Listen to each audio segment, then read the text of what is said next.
tarde a todos e a todas, caríssimos alunas e alunos. Muito obrigado, professora Graciele, por essa apresentação tão simbólica, muito mais importante do que a minha própria presença aqui. É um prazer muito grande voltar aqui ao nosso Teatro Roxinho, onde várias vezes estivemos para várias batalhas em prol do desenvolvimento da educação e da ciência e tecnologia no país. Bom, eu entendo que a tarefa que me foi dada de tratar desses temas é muito importante, especialmente porque eu não sou químico. Eu sou um químico frustrado. Eu queria fazer química, mas minhas condições financeiras da minha família não me permitiu sair da roça para vir fazer o curso de química como eu gostaria. Na época, seguramente a opção era a UFRJ, então Universidade do Brasil. Mas meu primeiro emprego, e eu acho que isso é muito importante para os estudantes, meu primeiro emprego, com carteira assinada, foi de químico analista, da Cianamid Química do Brasil. Fugindo dos militares lá na Rural, o meu professor de química, eu sou Laerte Estelita, da escola técnica, né, portanto, do nível médio, era diretor do Departamento de Controle de Qualidade na indústria farmacêutica da Cianamid Química do Brasil, a divisão Lederle, em Resende, e foi extremamente importante para eu me esconder durante mais de quase 2 anos trabalhando como químico, mostrando que as pessoas que são bem formadas, e isso eu devo muito à Rural e ao professor Batuba, que era um químico, embora médico, era um químico orgânico de primeira. Eu aprendi muita química com ele, e isto o meu professor sabia, o meu ex-professor da Escola Tec, que era professor na Escola de Agronomia, lá na Rural, me chamou e eu tenho na minha carteira como químico analista. Depois tentei ser membro da Sociedade Brasileira de Química e não deixaram, que eu não era químico. Mas eu sou membro da American Chemical Society, então está compensado. Aliás, eu ia vir com aquele manto que eles estão oferecendo quando a gente apresenta um candidato novo para ser membro da American Chemical Society. Eu ganhei um desses, que indiquei algumas pessoas que ficaram membros. Bom, então eu queria, portanto, agradecer muito essa oportunidade e eu vou começar falando um pouco do que vem por aí nos próximos 10 anos na CAPES. E eu quero me referir ao nosso novo Plano Nacional de Pós-Graduação, que prevê o período 2011-2020. É a primeira vez que se faz um plano tão longo para a atuação da pós-graduação brasileira. E, obviamente, a química está embutida nesse plano com muita ênfase. O plano, eles são 2 documentos, estão já na fase final de edição, foi aprovado no Conselho Superior, foi relatado pelo professor Vanderlei de Souza, que é membro do nosso conselho, que está aqui presente, com a missão que eu só vou dizer no fim, qual é a missão que ele está aqui. Né? E, portanto, esse documento é um documento de 300 páginas, ele faz um balanço dos planos que aconteceram anteriormente. Os planos foram 3 na década de 70 e 80, e depois o professor Abílio tentou fazer no meados dos anos 90, não conseguiu por falta de adesão, falta de compromisso mesmo com outras agências e outros organismos. E depois, quando nós assumimos em 2004, fizemos o plano que valeu de 2005 a 2010. Cumprimos todas as metas que estavam previstas, como, entre outras, talvez a mais desafiadora, de absorver, num período, todos os doutores que fossem formados. E isso conseguimos, mais de 40 mil vagas foram abertas nas universidades, só nas federais. Uma meta não foi atingida, a meta de engenheiros, formação de doutores em engenharia e computação. Foi a única meta que não conseguimos, porque todos sabem o problema que vivemos na área de engenharia, isso incorpora uma parte da química, que é a engenharia química, né? E que não conseguimos por várias razões. Primeiro é a formação muito pequena de engenheiros no país, de modo geral, todas as sub-áreas das engenharias, a grande demanda por engenheiros que o país passou a ter na medida em que se desenvolveu e vem se desenvolvendo, uma demanda enorme, e tudo isso também tem muito a ver com a má qualidade da educação básica, ou seja, matemática e ciências. Então, esse contexto todo impediu que nós fechássemos a meta na área de engenharia, mas foi a única e estamos agora buscando compensar isso nesse próximo plano e com ações adicionais. Então, ele tem um balanço dos planos anteriores, destacando as dificuldades com a questão regional, por exemplo, que é uma questão importante na pós-graduação, e projetando metas, né? São muitas metas que foram projetadas, que eu vou mencionar algumas delas aqui, as mais importantes, e além desse documento tem um outro anexo, que é mais do dobro desse número de páginas, de diversos temas para os quais foram convidadas pessoas para escrever sobre ele. Então, você tem aí água, a questão da biodiversidade, a questão da Amazônia Azul, ou seja, a questão da área de ciências do mar, que é um grande desafio para todos nós. Enfim, é um conjunto grande, são mais de 30 temas que foram tratados por especialistas convidados pela comissão que foi constituída para redigir o documento principal e que teve como presidente o professor Sabarreto, um físico muito importante, ex-reitor da Universidade Federal de Minas Gerais, que também tinha sido presidente do plano de 2005 a 2010. Então está chegando aqui o nosso querido professor Leopoldo Demais, que vem nos dar a honra da sua presença aqui na palestra. Muito bem-vindo, meu caro. Pois bem, algumas metas que foram estabelecidas, elas estão dentro do contexto de por que o desafio de 10 anos, quando todos os outros planos foram de 5 anos, a maioria deles, e o que nós acabamos de vencer agora de 6 anos. E a razão é simples, é que o ministro Fernando Haddad pediu que o plano novo fosse as suas metas incorporadas ao Plano Nacional de Educação, que é uma exigência constitucional de a cada 10 anos o Brasil fazer um Plano Nacional de Educação, e o último venceu no ano 2010. E, portanto, está no Congresso o Plano Nacional de Educação para o período 2011-2020, e a pedido dele incorporar metas da pós-graduação pela primeira vez, o que é muito importante, porque o plano, ao passar no Congresso, ele tem a força de lei. Isso no passado não ocorria.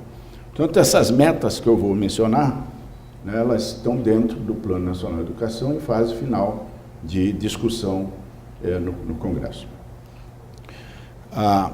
As metas são passar 20 mil doutores por ano, a partir do ano 2020.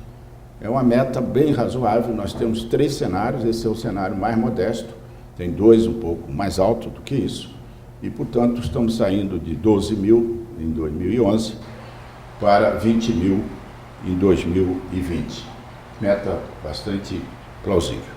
É necessário? É necessário. Vocês vão ver daqui a pouco que a nossa proporção de doutores em relação a vários parâmetros é muito pequena em relação a outros países. 75 mil mestres, a partir também de 2020. Muita gente acha que o mestrado talvez não tenha tanto papel, tem muito papel a desempenhar o mestrado como a etapa que favorece nós termos tão bons estudantes de doutorado, né, provado pelo nosso avanço na área científica.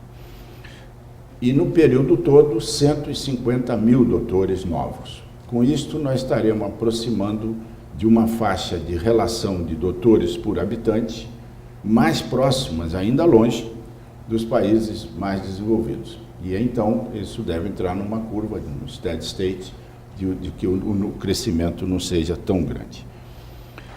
Atingir também talvez antes de 2020, a décima, pelo menos a décima posição no ranking dos países com maior produção de conhecimentos novos no mundo. Estamos hoje em 13º lugar, da ordem de 32 mil artigos por ano, nas revistas indexadas e internacionais, e planejando, portanto, duplicar isto até 2020, para então entrarmos no grupo dos 10 países que mais produzem conhecimento novo no mundo. Já passamos vários deles, apesar da juventude do nosso sistema universitário. O UFRJ é uma das mais antigas, está aí, que algumas faculdades por volta dos 100 anos, mas a USP, por exemplo, que foi criada como universidade desde o começo, quando ela foi criada, Harvard já tinha 300 anos, de modo que o nosso sistema é muito jovem e, apesar disso, temos tido tantos avanços. Atingir uma proporção de doutores por habitante da ordem de, ainda um pouco abaixo do Canadá, da ordem de 4,5 doutores para 1.000 habitantes. Hoje estamos com 1,4. E 1,4 é 15 vezes menos do que a proporção que a Suíça tem. 10 vezes menos que a Alemanha e 4 vezes menos que o Canadá, que é um bom nível para a gente perseguir. E cerca de 7, 8 vezes menos do que os Estados Unidos. Então temos aí uma enorme tarefa.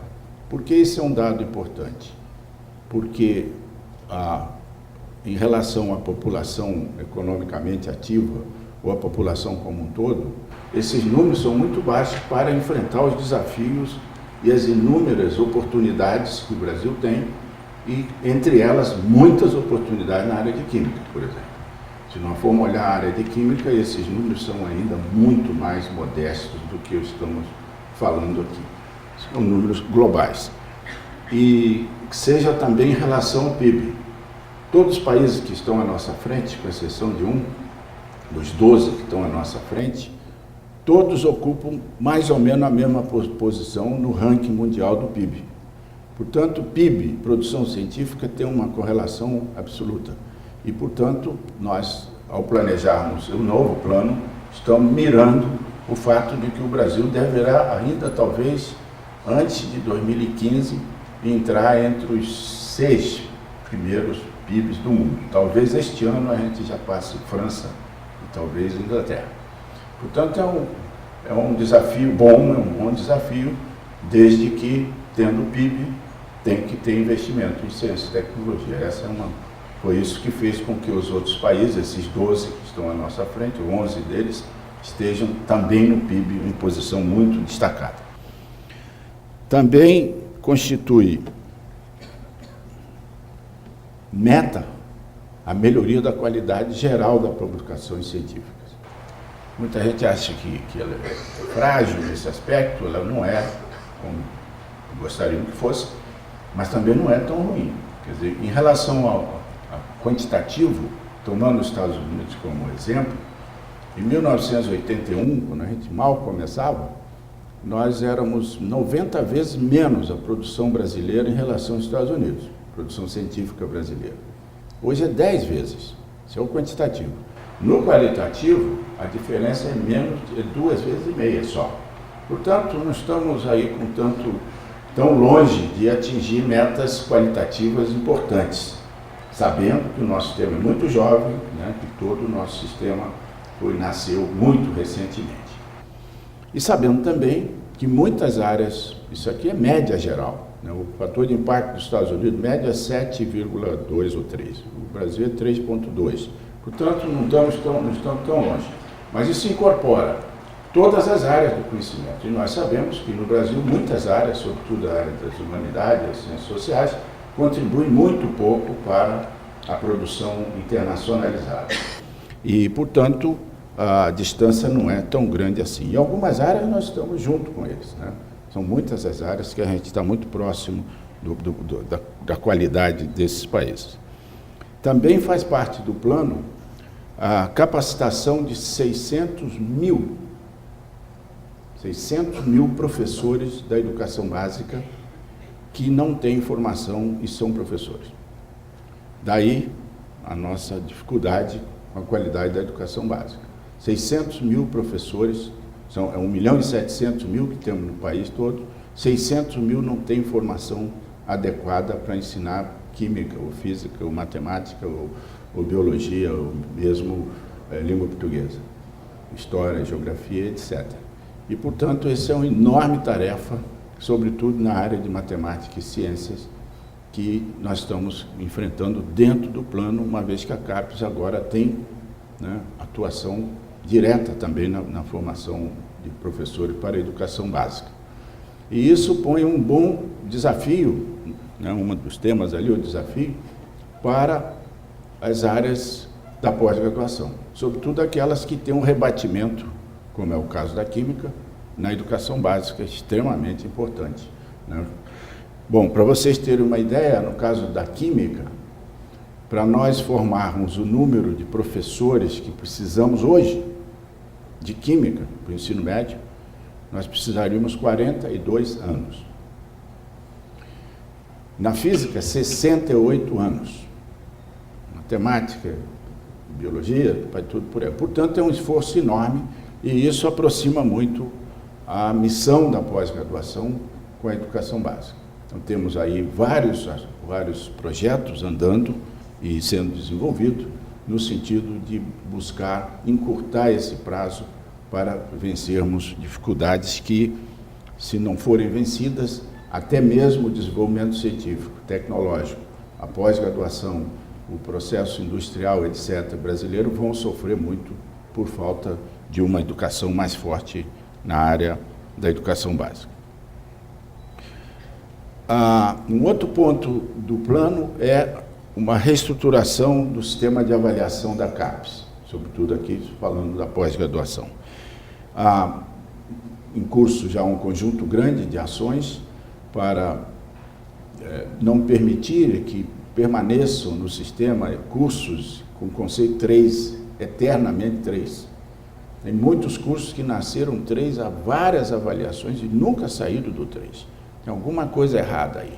Então, nós vamos fazer um trabalho de purificação disso e as instituições que não se cuidaram desse aspecto vão ter que passar a cuidar, porque um curso que nasce 3, fica 4, 5, 6 avaliações como 3, ou a instituição não está cuidando daquilo, ou as pessoas aposentaram e não foram substituídas adequadamente, ou ele nasceu prematuramente, enfim, tem alguma razão para a gente, mas são muito preocupados com isso. E, curiosamente, isso não afeta as universidades novas ainda, que são muitas, mas que ainda não têm curso com essa idade como conceito 3.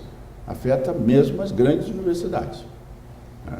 E vários institutos que têm pós-graduação, como a USP, como o Instituto Militar de Engenharia. Nós temos aí um conjunto grande de instituições que têm esse problema, próprio UFRJ e outros. Também os cursos novos terão mais bem acompanhados e os cursos de mestrado profissional, que é uma grande oportunidade para a área de química, depois falaremos disso, também serão acompanhados mais de perto e terão uma divisão própria dentro da CAPES. Já os cursos 6 e 7, aqueles com desempenho muito bom, esses terão uma avaliação mais dilatada, mais extensiva em termos de anos, porque não é necessário fazermos avaliação a cada 3 anos. Estamos trabalhando nesse modelo.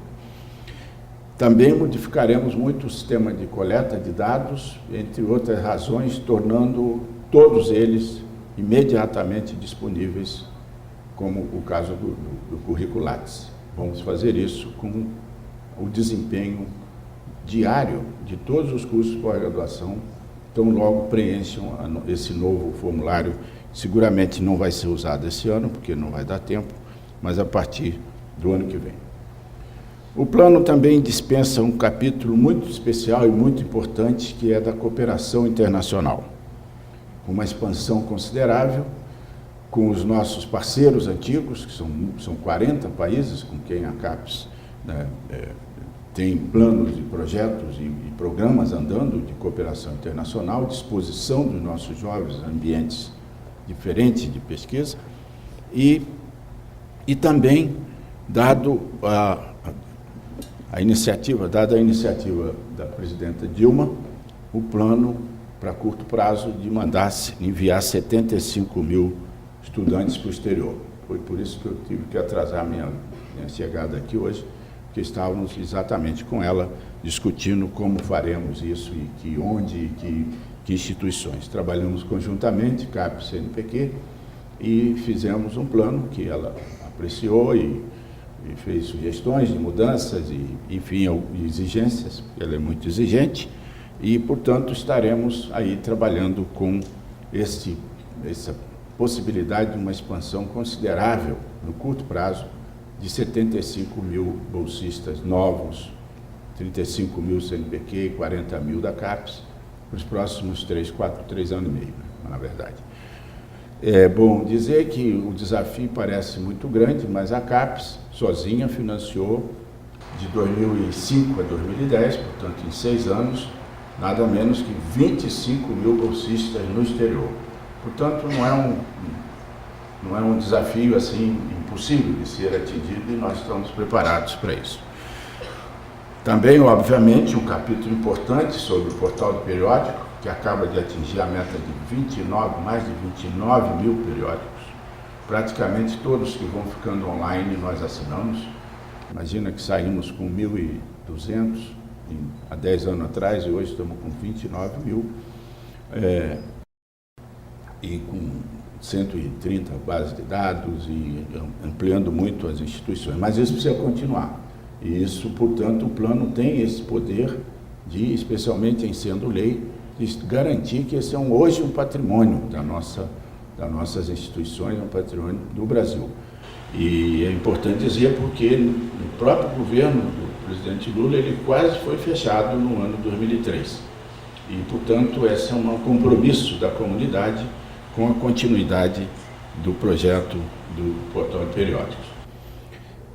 Claramente, não pode deixar de ter um capítulo sobre financiamento, o que está muito bem explicitado, e sobretudo chamando a atenção para o fato de que não é um plano só da CAPES, é um plano das agências federais, das fundações estaduais, porque todos têm compromisso com essa questão da pós-graduação, porque sem ela, decididamente, a gente não vai avançar para muito longe. Eu vou então agora projetar poucas coisas sobre a química no Brasil e destacando aí dentro alguns avanços e desafios. E deixarei as oportunidades um pouco mais para frente. Então, bom, primeiro que está aí para vocês o número de programas por conceito, avaliação trienal dos cursos de Química.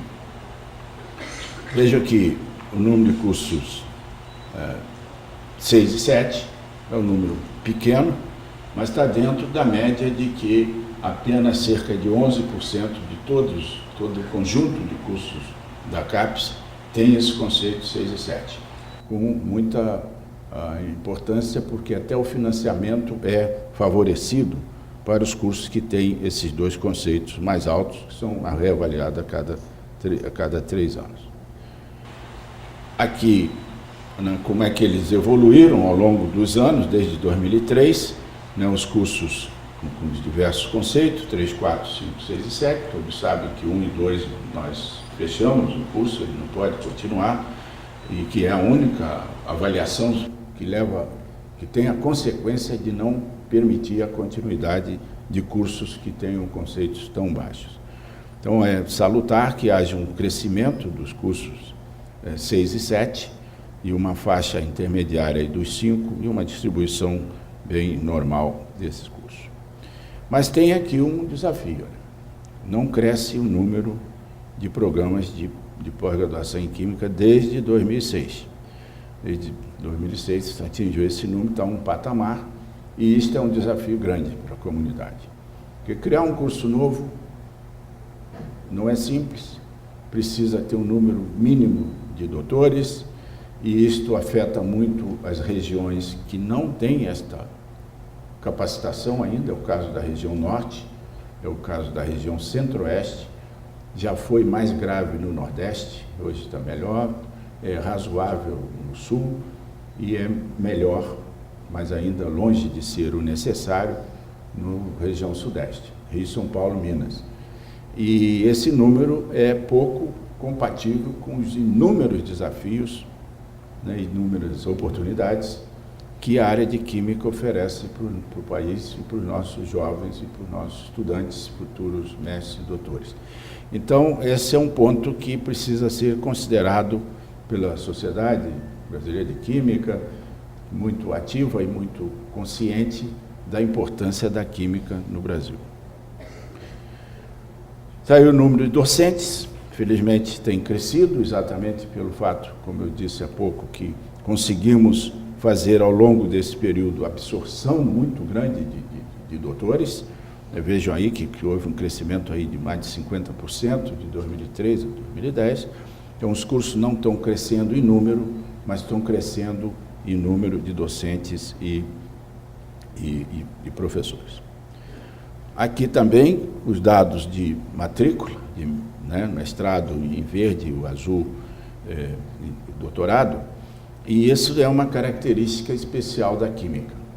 A maturidade das áreas, ela se mostra nesse ponto, a proporção entre alunos de mestrado e doutorado, que vocês veem que ela é muito próxima de 1, mostrando um grau de maturidade grande da área de química.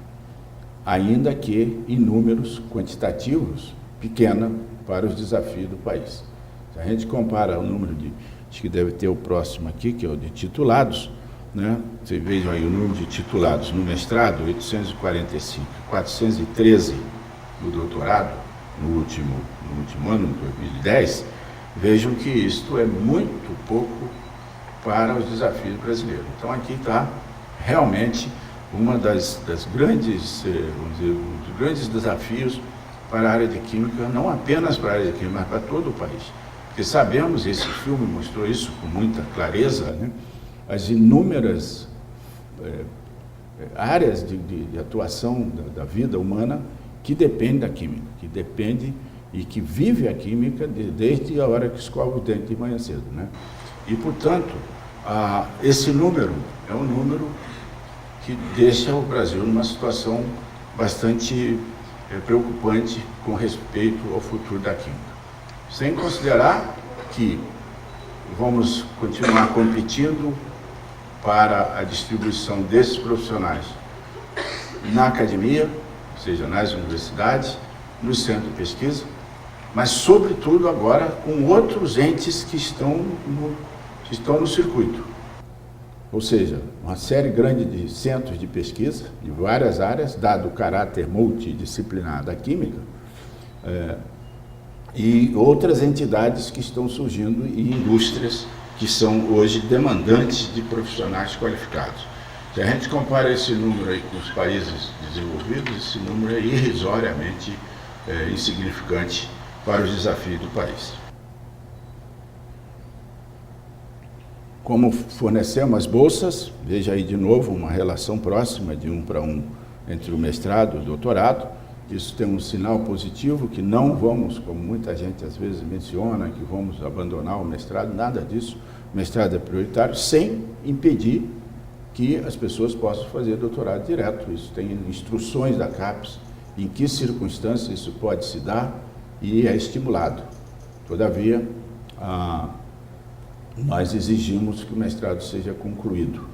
Em outras palavras, há uma portaria da CAPES, já de uns 3 anos atrás, que fizemos, estimulando os cursos a transferir os bons alunos do mestrado para o doutorado. Mas, tão logo essa seleção é feita, e é feita dentro do próprio curso, com a comissão de pós-graduação, este aluno ele passa para a bolsa de doutorado, portanto, ele não precisa esperar vamos dizer, a convocação de candidatos para o doutorado, que é normalmente feita no final do ano e no começo de cada ano. Ele passa imediatamente, mas tem 90 dias para escrever o que seria a tese, a dissertação de mestrado, e por conta disso nós garantimos que o governo não vai tirar o nosso orçamento de mestrado. Se todo mundo passasse direto para o doutorado, o volume de bolsa de mestrado em recursos seria zerado.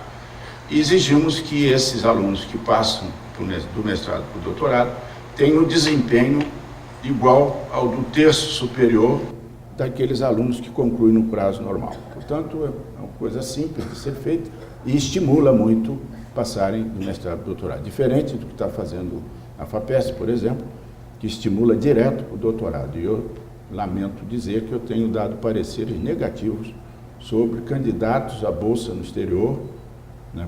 Não da própria CAPES, mas de outras agências, sobretudo da FAPESP e do CNPq, em que o aluno que passou direto para o doutorado não tem desempenho nenhum. Portanto, é um risco mandar para uma bolsa sanduíche. Então, o nosso modelo é melhor.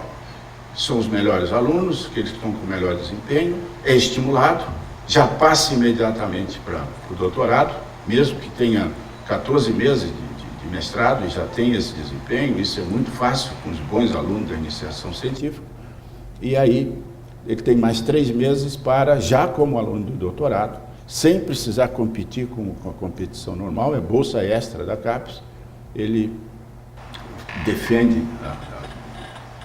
escreve e faz a defesa de mestrado como usualmente se faz em cada um dos cursos. Alguns têm banca presencial, outros fazem online, outros fazem com pareceres ad hoc, enfim, o modelo que cada curso usa. Mas exigimos que ele faça isso para ganhar, portanto, antecipadamente a bolsa de doutorado. E estimula, de fato, as boas dissertações.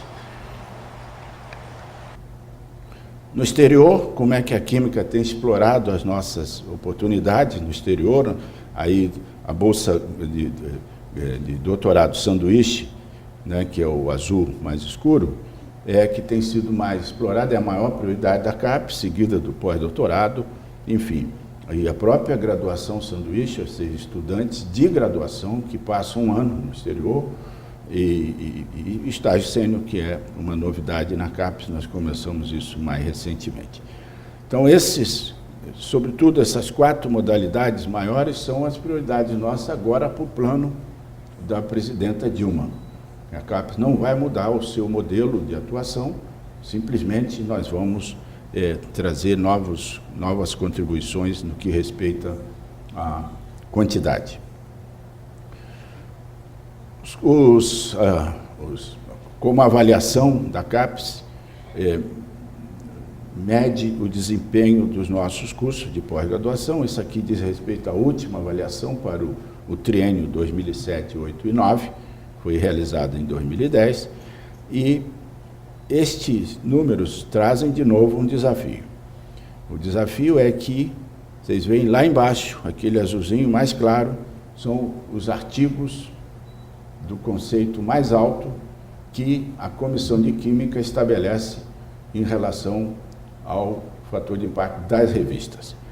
Aqui sim está de novo um bom desafio, que é subir essa proporção. Quer dizer, a Química precisa trabalhar um pouco mais a questão da qualidade das revistas. E, embora isso seja um dado muito bom, porque a Química é uma das boas áreas da CAPES, nós achamos que há muito espaço para crescer aí, sobretudo no branco, que é o grupo B2, né, que é B1, na verdade, que é aquele grupo de revistas que a própria área classifica como a terceira opção.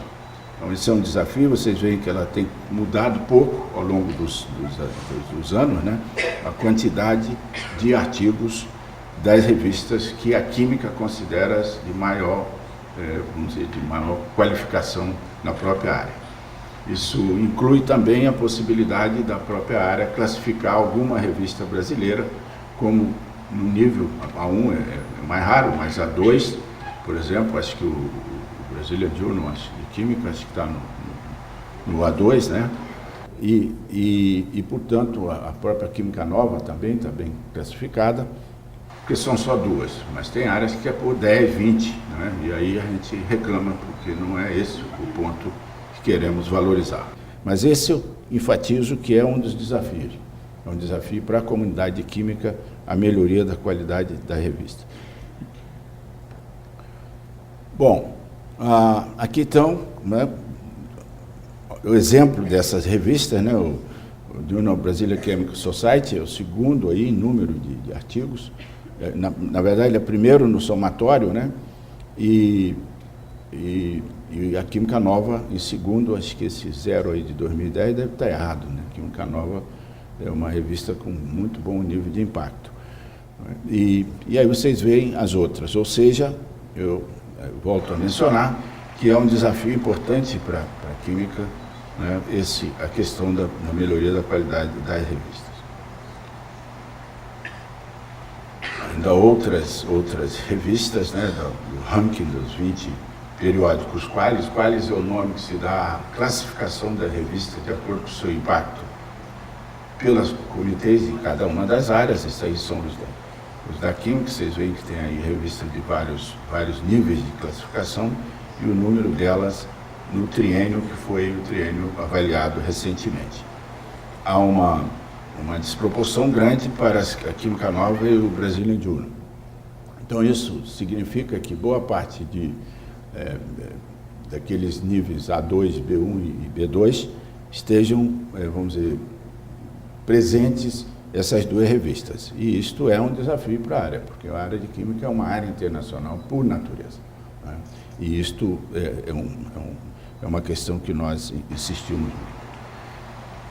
O crescimento da ciência brasileira no mundo já é muito conhecido, esse gráfico. O Brasil veio crescendo e mais recentemente, né, atingiu 5 vezes o crescimento mundial em artigos em revistas indexadas. E isto é interessante porque de 81 a quase o final, meados da década de 90, isso era um número muito insignificante, né? E nós estamos mais ou menos numa proporção igual ao crescimento do mundo. Isso ocorre a partir de 95, 96, e isso é o papel da pós-graduação, né? A pós-graduação tem um efeito direto sobre esse avanço, né, da produção brasileira. E também é curioso mencionar que até 95, 1/3 dos nossos doutores eram formados no exterior. Provavelmente na Química era mais que 1/3. E isto muda na medida em que nós capacitamos e instalamos os nossos programas de pós-graduação com o rigor que as áreas permitem que a CAPES pratique, que é da exigência de qualidade. E com isto, o desempenho da produção científica disparou. Bom, aqui o ranking do Brasil no mundo, né? Isso aqui é Química, né? É só Química. Então, você vê que o Brasil está na média em 13º, mas na Química em 14º, portanto, a contribuição da Química é importante, né? E, de novo, aqui a relação do fator de impacto e a porcentagem de artigos no mundo. Quer dizer, nesse quinquênio, e o quinquênio para nós é importante para fazer impacto, porque o impacto do ano anterior realmente não tem ações, os números são muito pouco confiáveis e muito baixos. Já um quinquênio, isso dá condição de comparação melhor. Mas em países como o Brasil, em que a ciência está crescendo tão rapidamente, 2009 sozinho é muito melhor do que a média do quinquênio 2005-2009. 2010 é melhor ainda. E então, no quinquênio, a contribuição da Química no mundo é 1,85%. Vale dizer que isso é 10 vezes menos que os Estados Unidos. É aquilo que eu falei, que não é tão longe de realidade. E no impacto, que é a coluna terceira, Estados Unidos é 8,6 na Química, 7 e pouco na média, e o Brasil é 3,6. Portanto, não estamos tão desesperados assim. E aqui na Química, não sei se aparece Rússia, cujo fator de impacto é muito menor, embora a contribuição seja muito mais alta. A Índia é igual, é até menor, né? China, igual. Então, aí nos BRICS, a nossa Química está muito bem no contexto mundial. E é bom destacar que a área com maior impacto geral em tudo, e de novo na Química não é Suíça, geralmente é o primeiro em tudo, aqui ela está próximo dos Estados Unidos, está em segundo. Mas vejam que não é uma coisa desesperadora, né? Agora, quantitativo, nós ainda temos muito que crescer, embora a Química já tenha passado países como Suíça, Austrália, Holanda, né, Taiwan e outros.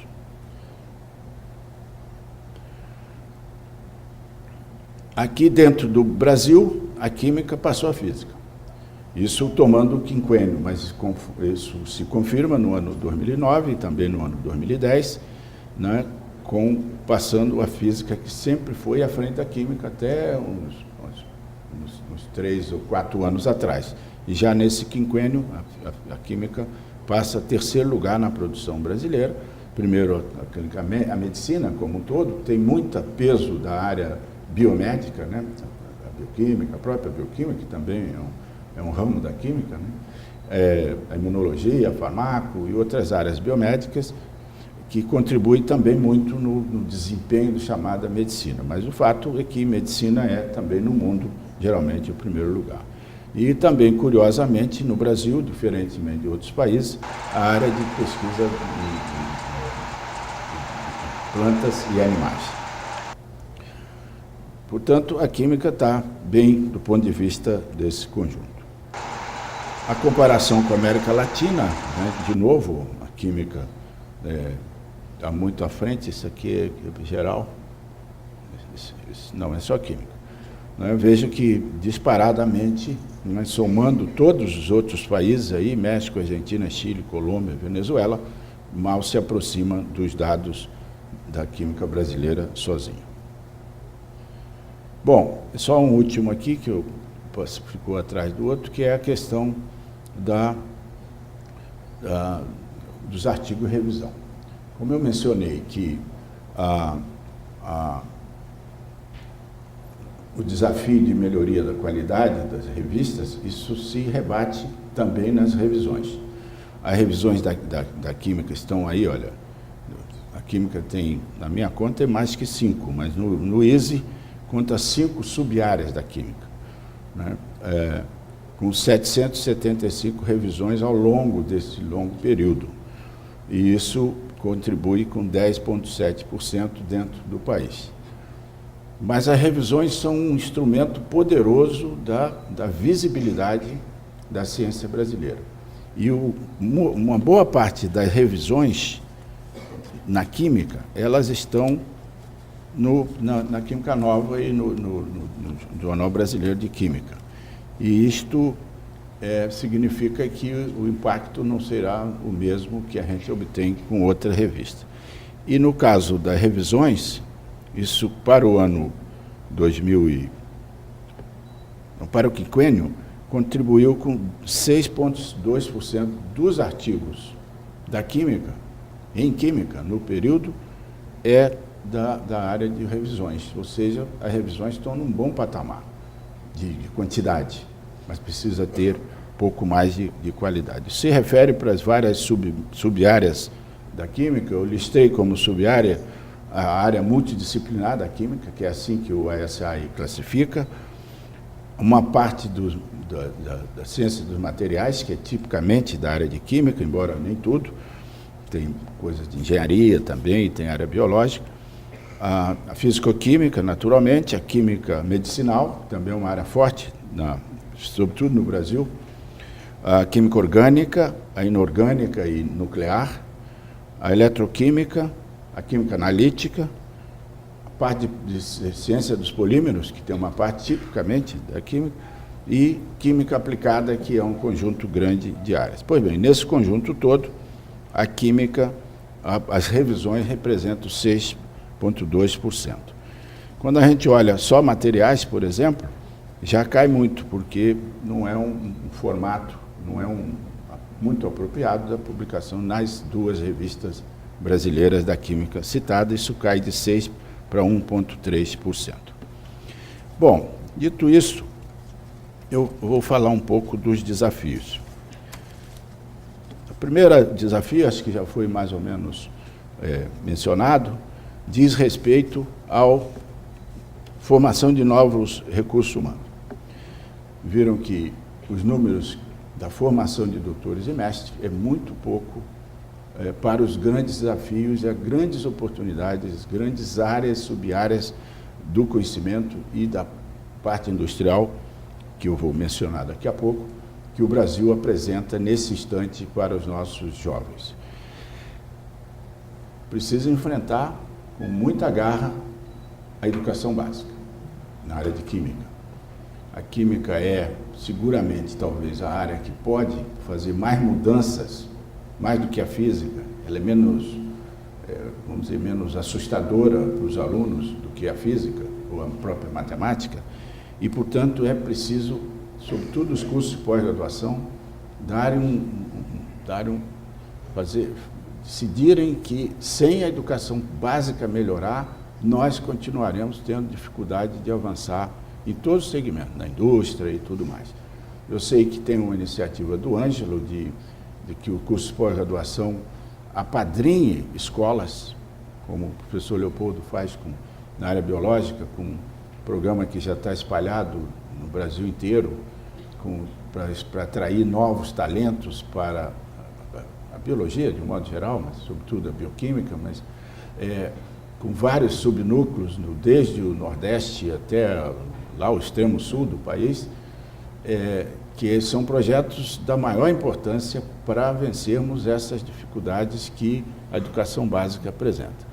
Nós temos isso como uma nova missão da CAPES, e eu considero isso talvez o maior desafio nosso, porque apesar de termos um conjunto grande de iniciativas de como entrar na escola pública, este é um segmento muito corporativo que impõe muitas dificuldades para que a gente se aproxime do alvo principal, que é de trabalhar com as crianças da escola pública. E nós temos um projeto que está indo muito bem, que se chama o PIBID, vai muito bem aqui na UFRJ, tivemos uma apresentação recente, aí o ministro entusiasmado. O PIBID é uma cópia do PIBIC, que a gente criou lá em 1991, no CNPq, e criamos em 2007 na CAPES, como a mesma sigla, né, o Programa de Iniciação à Docência, por isso PIBID, Programa Institucional de Bolsas de Iniciação à Docência.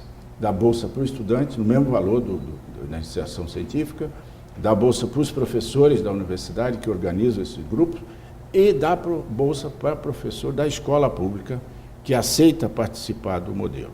Com isso, a gente consegue entrar na escola pública, porque foi um artifício que a gente criou de atrair, né, o parceiro principal, que é o professor da escola pública. E, bom, o PIBID vai muito bem, nós estaremos chegando ao final desse ano a 30 mil bolsistas, veja, começou em 2008 as primeiras bolsas, e chegaremos a 30 mil este ano, no final do ano. E lembrar que o CNPq demorou dezenas de anos para chegar em 30 mil no PIBIC. E nós já estamos chegando em 3 anos. E, mais ainda, a proposta do ministro Fernando Haddad é chegarmos em 100 mil. E por que 100 mil bolsistas em treinamento para as licenciaturas? Porque 100 mil é o número de professores da educação básica que se aposentam por ano. Então, nós estamos preparando uma leva de jovens que vão substituir, né, os professores que se aposentam cada ano. Então, seguramente, este ano, 2012, chegaremos à metade disso, o próximo, 50 mil, e mais uns 3 anos chegaremos aos 100 mil bolsistas PIBID pelo Brasil afora. Então, as universidades são convocadas, são editais, nós abrimos também para instituições comunitárias, que têm bons cursos de licenciatura. O problema da licenciatura e da educação básica é que 85% dos professores da educação básica provêm de universidade privada, com muito mau nível de formação, enquanto que as públicas, os 15% vão para outras atividades, vão fazer pós-graduação, vão para atividade profissional, e, portanto, quem sofre muito com isso é a escola pública.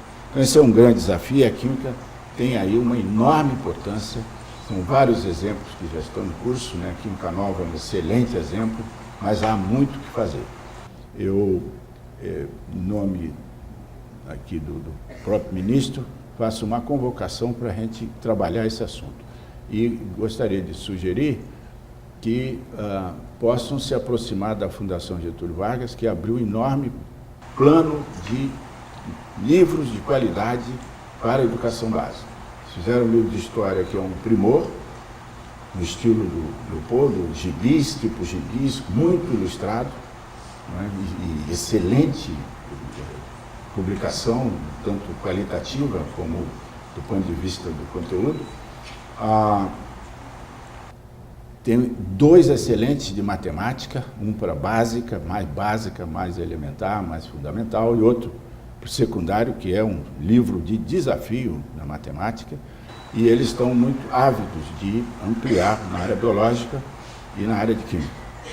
E, portanto, recomendo esse contato. A pessoa que está lá agora, que nós perdemos na CAPES, o professor Sandoval Carneiro, que era daqui da COP, que era o nosso diretor de Relações Internacionais, é um dos assessores hoje da Fundação Getúlio Vargas para vários assuntos, mas esse é um deles. Então, se alguém tiver uma inspiração para fazer um livro de altíssima qualidade em química para o ensino fundamental e para o ensino, para a educação básica, por favor, possam procurar o Sandoval. O terceiro item que eu menciono é a necessidade imperiosa de todos nós, não apenas a química, enfrentarmos os inimigos da ciência.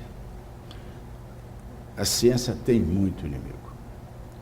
Alguns são mais ou menos óbvios. A ignorância, acho que a química talvez seja a que mais sofre com essa questão dos inimigos da ciência, sobretudo vindo da ignorância. E a ignorância não significa pessoas iletradas, não. Todo mundo sabe onde estão boa parte dos inimigos da química. Nem todos são analfabetos, mas tem muitas autoridades, tem organismos internacionais, enfim. Esse é um desafio enorme enfrentar esse aspecto dos inimigos da ciência, onde seguramente a química é a que mais oferece o alvo para ser atacada por isso, por aquilo outro, sendo, todavia, quase tudo gerado ou por má intenção, ou por ignorância, né, propriamente dita, ou por outras razões, até mesmo comerciais. Portanto, esse é um grande desafio. Aumentar a qualidade da revista, já mencionei isso. As revisões, acho que esse é um espaço da maior importância, né, as revisões em química, com muita vontade, que acabei de publicar uma revisão na química nova, então estou aqui feliz da vida, sugerindo coisas que são óbvias para vocês.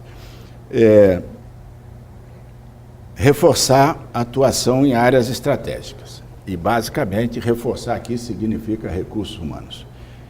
São muitas áreas, porque a química abrange muitas áreas. São muitas, são óbvias, a indústria química, a biotecnologia, a indústria farmacêutica e a farmoquímica, né? A indústria de alimentos, petróleo, a petroquímica. E há uma questão nova que está dentro dos documentos do Ano Internacional da Química, que é a chamada Química Verde, que há uma iniciativa aqui no Brasil, que está recebendo o apoio da CAPES, para seguir nesse caminho.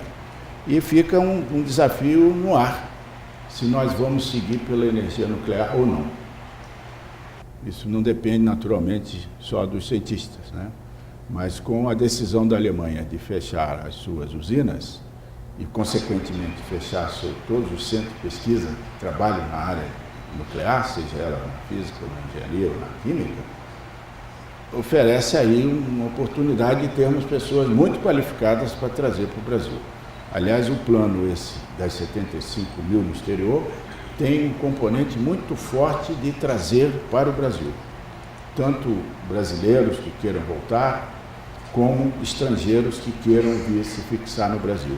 E essa é uma área que oferece aí uma oportunidade bastante interessante se o Brasil decidir que vai continuar ou vai ficar, né, vai expandir a questão das usinas nucleares. Terá certamente vários componentes políticos, mas será importante que o país decida o quanto antes, porque temos que preparar jovens para isso, se for o caso.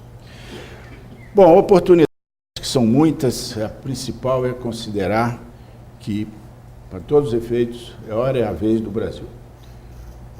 Ontem foi noticiado que o fator de risco de empreendimentos e de investimentos nos Estados Unidos ficou mais alto que o do Brasil pela primeira vez. Isso se deve a algumas razões de natureza econômica, propriamente dita, de expansão, de perspectiva, né, que torna o Brasil a hora e a vez para muitas coisas. Não há semana que nós não recebamos na CAPES instituições, universidades, organismos internacionais, ministérios que querem colaboração com o Brasil. E, portanto, é uma oportunidade única que se expressa por diversas características.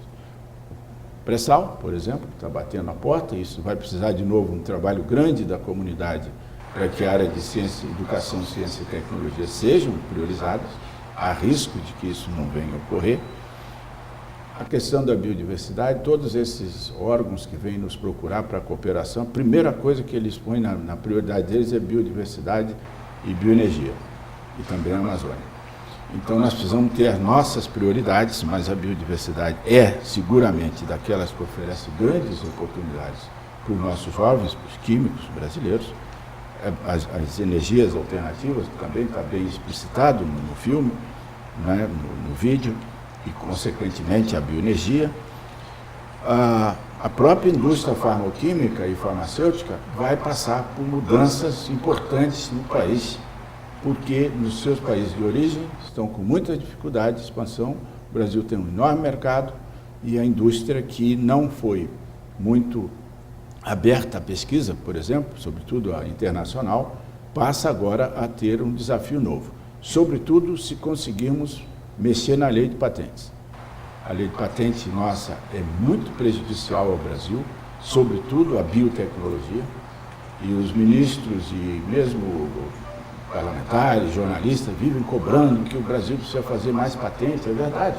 Mas se o principal segmento capaz de fornecer muitas patentes, que é a biotecnologia, é vetada por lei, vejam só, dos 15 itens patenteáveis no mundo da área da biotecnologia, o Brasil só permite patente em 3 deles.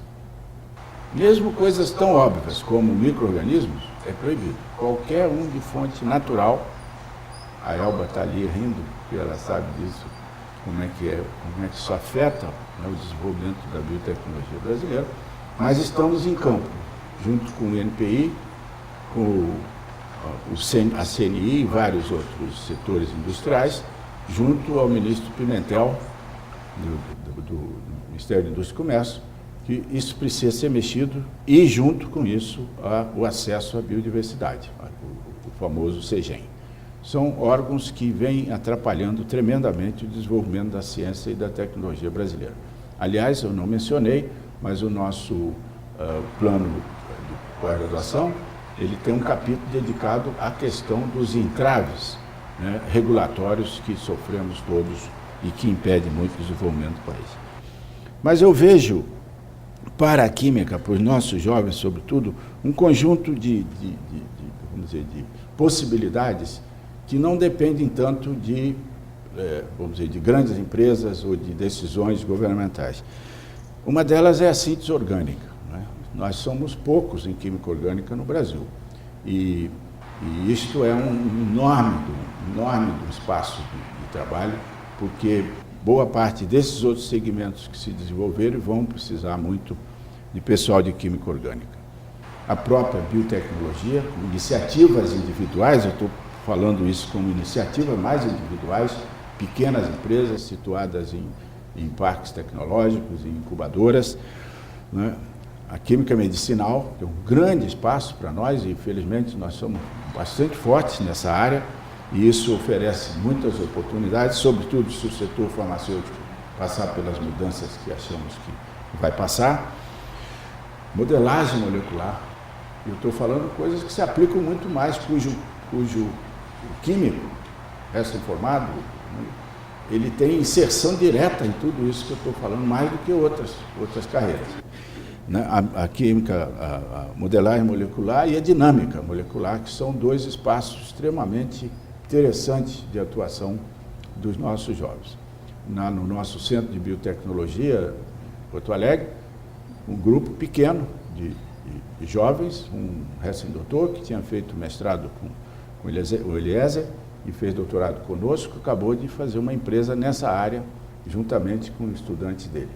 E isso oferece um grande espaço, porque são empreendimentos baratos e de extrema necessidade para o setor que vai se desenvolver a partir daí. Exemplos. Nós estamos falando de experiência, exemplos são interessantes. Por exemplo, o Brasil já foi o maior produtor de heparina do mundo. A heparina é um anticoagulante, ou antitrombótico, que é usado desde o começo do século passado e que é extraída de intestino de bovino e suíno. O Brasil foi um grande produtor disso. E ao longo dos anos, por várias razões, foi perdendo esse espaço. Hoje restam apenas 2 empresas pequenas, uma lá no interior do Rio Grande do Sul e outra em São Paulo. E a heparina, ela é um polímero, né, um glucosaminoglicano, que tem essas propriedades insubstituíveis até hoje. E apesar do desenvolvimento científico ter permitido, a partir de trabalhos que fizemos com o professor Dietrich, vários anos atrás, desenvolver as chamadas heparinas de baixo peso molecular, elas são extraídas a partir da heparina, vamos dizer, convencional, não fracionada, que a gente chama. Pois bem, esses 2 tipos de heparina são efetivamente antitrombóticos e anticoagulantes, mas uma tem característica, a outra não tem. E isto tem um reflexo enorme. A heparina de baixo peso molecular tem um mercado de 4 bilhões de dólares por ano. E a heparina não fracionada, outros 4 bilhões de dólares. E por que é assim? Porque qualquer cirurgia, ou qualquer cirurgia cardíaca, ou outras que exigem uma circulação extracorpórea, onde o sangue tem que circular numa máquina, se não tiver heparina de não fracionada, heparina original, não convencional, o clínico, o cirurgião nem abre o paciente. Por que isso? Porque a heparina de baixo peso molecular você não neutraliza com protamina. E esse paciente precisa estar monitorando o tempo todo, durante as horas de cirurgia, tem cirurgias dessas que duram 4, 5, 6 horas, né, o grau de incoagulabilidade do sangue do paciente. Porque se passar de um certo ponto, o paciente vai sangrar e vai morrer. Então, isso criou um problema muito interessante, porque recentemente, quer dizer, quem invadiu o mercado brasileiro foi a China, né, onde quase não tem gado. Na verdade, comparado com o Brasil, hoje o maior exportador de carne bovina, o segundo maior produtor e também um dos maiores em suíno. E isto é uma oportunidade impressionante, porque os chineses ou alguém falsificou a heparina com outros subprodutos da própria tripa bovina, né, ou suína, e com isso já matou mais de 300 pessoas. O FDA está apavorado com o quadro e o Congresso americano está cobrando rápidas medidas nesse sentido. Ora, quem é o candidato bom para isso? O Brasil, para retomar essa questão. Vejo que isso depende de pessoas qualificadas. A indústria química, essas 2 que existem, são de químicos, né? Uma delas, de Passo Fundo, é uma argentina, que montou essa empresa lá há muitos anos, mas é uma produção de pequena escala, comparado com o que existe. A outra grande oportunidade que eu acho que vai surgir aí, e mexe com todos aqueles itens de pequenos grupos que possam montar pequenas empresas para síntese orgânica, biotecnologia, em vários formatos, química medicinal, modelagem, etc., é a área dos genéricos. Os genéricos, o Brasil passa a ser um grande produtor de medicamentos genéricos, seguramente a legislação vai favorecer isso, e há uma coisa muito interessante, que é o fato de que os genéricos, né, oferecem possibilidade de trabalhar em etapas de desenvolvimento muito interessantes e antecipar para a indústria farmacêutica aqueles casos em que a patente vai vencer daqui 2, 3 anos. Você pode copiar a síntese inteira desde já, porque uma vez a patente vencida, você pode, vamos dizer, não tem mais proteção daquela patente. E há também um grupo grande de oportunidades fora da universidade, nos centros de pesquisa. Vocês podem ficar surpresos, mas eu visitei recentemente o centro da polícia, como é que ele chama, científica, da Polícia Federal em Brasília. Todos esses crimes intrincados que você descobre detalhes de uma pessoa que cometeu um crime e sumiu com a arma, simplesmente botou a mão no bolso. Pega o bolso do camarada e vai no espectrômetro e detecta assim quer dizer, os traços da pólvora que ele molhou, sujou a mão dele. Então, isso está sendo feito por químicos extremamente bem formados, trabalhando com equipamentos de milhões de dólares, em vários centros do Brasil. Você pode dar um exemplo de que mercado está surgindo fora do mercado usual, do acadêmico e mesmo de empresas usuais. E eu disse que estava aqui, não sem razão, o professor Wanderlei de Souza. Wanderlei de Souza, professor dessa casa, do Instituto de Biofísica, uma carreira de cientista e de gestor extremamente rica e invejável. E ele está aqui para catar químicos, para levar para onde? Para o Inmetro. Hoje ele é diretor do Inmetro, está fazendo um trabalho espetacular no Inmetro, que vai ter uma expansão extraordinária, em que dos melhores candidatos são os químicos. Ele já está ali cantando o Eliezer e o Anja para irem para lá, mas seguramente o espaço muito grande é para os jovens mesmo, porque precisam visitar o Inmetro, ali em Xerém, Instituto de Meteorologia, e eu incluo a meteorologia como uma das áreas importantes para os químicos. E outros institutos aqui, esse enorme SEMPES e tantos outros que estão surgindo e muitas empresas internacionais que estão vindo para o Brasil. De modo que eu paro por aqui, agradeço muito a oportunidade de ter vindo aqui mais uma vez conversar com vocês, trazer esses assuntos que são tão importantes para todos nós. Muito obrigado.